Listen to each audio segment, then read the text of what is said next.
కరీంనగర్, ఆదిలాబాద్, మెదక్, నిజామాబాద్ ఉమ్మడి జిల్లాలకు సంబంధించి ఎమ్మెల్సీ ఎన్నికల ప్రక్రియకు సంబంధించి ఈరోజు కౌంటింగ్ మొదలయ్యింది. అంటే ఇప్పటికి 8 గంటల నుండి సాయంత్రం వరకు కూడా ఈ కౌంటింగ్ ప్రక్రియ కొనసాగనుంది. అయితే పట్టభద్రుల ఎన్నికలతో పాటు ఇటు టీచర్స్ ఎమ్మెల్సీ స్థానానికి సంబంధించి కౌంటింగ్ ప్రక్రియ ఉదయం 8 గంటల నుంచి ప్రారంభమైంది. దీనికి సంబంధించి కరీంనగర్లోని అంబేద్కర్ ఇండోర్ స్టేడియంలో ఈ కౌంటింగ్ ప్రక్రియ కొనసాగనుంది. అయితే దీనికి సంబంధించి మాక్ కౌంటింగ్ నిర్వహించిన అధికారులు ఇప్పటికే మాక్ కౌంటింగ్ కూడా నిర్వహించిన పరిస్థితి అయితే నెలకొంది. దీనికి సంబంధించి మొత్తం 35 టేబుళ్లను కూడా వినియోగించనున్నారు. ఇందులో 21 పట్టభద్రుల ఓట్ల కోసం ఇది ఉండగా 14 టేబుళ్లు ఉపాధ్యాయుల ఓట్ల కోసం ఏర్పాటు చేసినట్టుగా కూడా తెలుస్తుంది. అంటే ఒక్కో టేబుల్ వద్ద 4 సిబ్బంది విధులు నిర్వహిస్తున్నారు.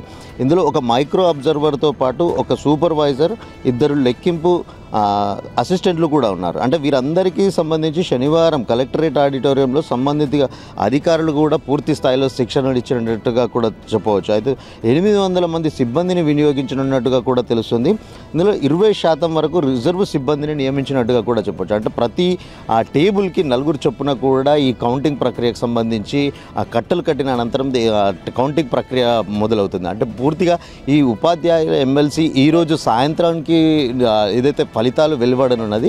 అయితే పట్టభద్రుల ఎన్నికలకు సంబంధించి పూర్తి స్థాయిలో సుదీర్ఘ సమయం కూడా పట్టే అవకాశం ఉంది. అంటే దాదాపు 3వ తేదీ నుంచి ఈ కౌంటింగ్ ప్రక్రియ ప్రారంభమైతే 5వ తేదీకి వరకు కూడా ఒక కౌంటింగ్ అయితే రిజల్ట్ రావడానికి అవకాశం అయితే ఉందని కూడా చెప్పవచ్చు. దీనికి సంబంధించి అంటే పూర్తి స్థాయిలో ఎమ్మెల్సీ ఎన్నికలకు సంబంధించి ఇప్పటికే అభ్యర్థులు కూడా ఏదైతే కౌంటింగ్ హాల్కు కూడా చేరుకున్నారో అంటే పెద్ద ఎత్తున ఇక్కడ అధికారులు 3 అంచెల భద్రత కూడా అంటే ప్రతి అణువు కూడా ఏదైతే అంటే ఇతరులకు ప్రవేశం కూడా లేకుండా పూర్తి స్థాయిలో బందోబస్తును పర్యవేక్షిస్తున్నారు.